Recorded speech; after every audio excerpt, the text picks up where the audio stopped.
Bonjour, bienvenue sur Cocotte TV pour une nouvelle vidéo de présentation. Aujourd'hui nous allons parler refroidissement avec le tout dernier Be Quiet, le Darkrock Slim. Donc le premier modèle Darkrock Slim, donc modèle fin. On peut le constater, il est relativement fin, il n'est pas très haut non plus. Et c'est un modèle qui est en 120 mm et non en 140 mm comme les autres Darkrock sortis récemment.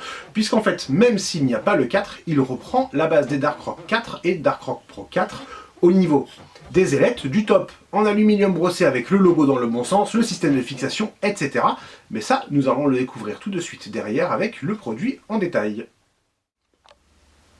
Le Darkrock Slim, le voici avec une partie du modèle qui est ici. Alors la vidéo passe après le test, nous sommes désolés, petit problème d'organisation. J'ai fait une petite blette, du coup j'en profite pour refaire la vidéo afin d'en parler un peu plus en détail, surtout avec toutes les performances, puisque nous les connaissons.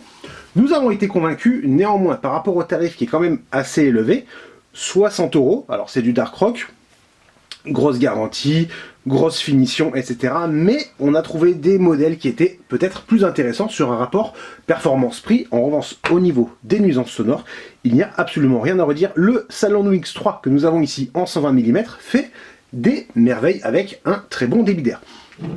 Le Darkrock est ici, donc modèle slim, on le voit, c'est particulièrement fin. Nous avons 4 caloducs, on retrouve les bouchons avec un top en aluminium brossé, le logo dans le bon sens si on l'installe comme ceci. Si on l'installe comme ceci, forcément, il sera à 90 degrés. On retrouve la peinture céramique qui va permettre d'augmenter doucement la dissipation thermique.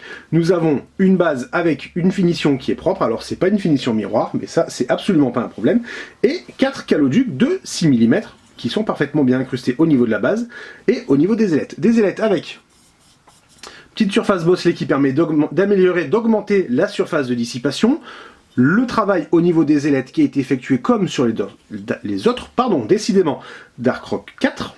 Et enfin, la même chose de ce côté avec, en plus, puisque c'est l'avant du radiateur, les deux bandes en caoutchouc sur lesquelles va reposer le ventilateur. Alors, ventilateur, comme pour le Pro 4 et pour le 4, l'installation, on va pas le nier, n'est pas évidente. Alors l'installation, si, elle se fait plutôt facilement. En revanche, pour enlever le ventilateur, c'est relativement compliqué, c'est même particulièrement pénible selon les petits doigts qu'on a, puisqu'en fait le ventilateur est particulièrement bien serré dans la petite goulotte sur le côté, et on va avoir tendance à faire des petites marques. Alors, si on tire un peu trop, voilà, par exemple cette sellette, elle a pris un petit coup, le noir est parti, il en va de même ici. Alors, est-ce que c'est grave? Non, juste que, à savoir, on installe facilement, mais pour démonter le radiateur, si jamais on veut le nettoyer, si on veut l'installer sur une configuration, ça demandera un peu plus d'effort. En fait, tout simplement, le plus simple, à la rigueur, plutôt que d'essayer de tirer la griffe sur le côté, c'est de la déclipser ici et ici, et c'est beaucoup plus simple. La finition, on l'a dit, c'est du Darkrock 4, même du Darkrock tout court, c'est particulièrement propre, il n'y a pas grand chose à dire. La hauteur de 159 mm va lui permettre de rentrer dans de nombreux boîtiers.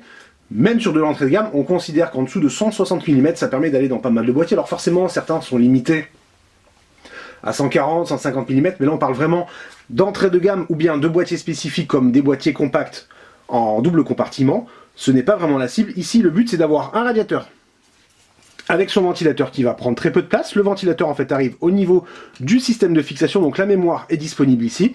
Et comme il est fin également de ce côté, si jamais on installe un deuxième ventilateur, il n'y aura pas de problème sur la mémoire de l'autre côté, si jamais on est sur une carte mère en 2011 par exemple de chez Intel.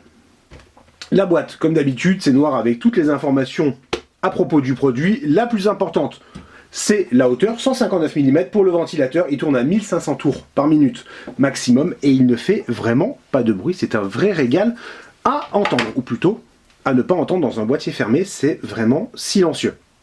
Le test est déjà en ligne, on l'a dit, on va mettre le lien tranquillement dans la description pour aller le découvrir si jamais ce n'est pas déjà fait. On vous souhaite à tous une très bonne journée.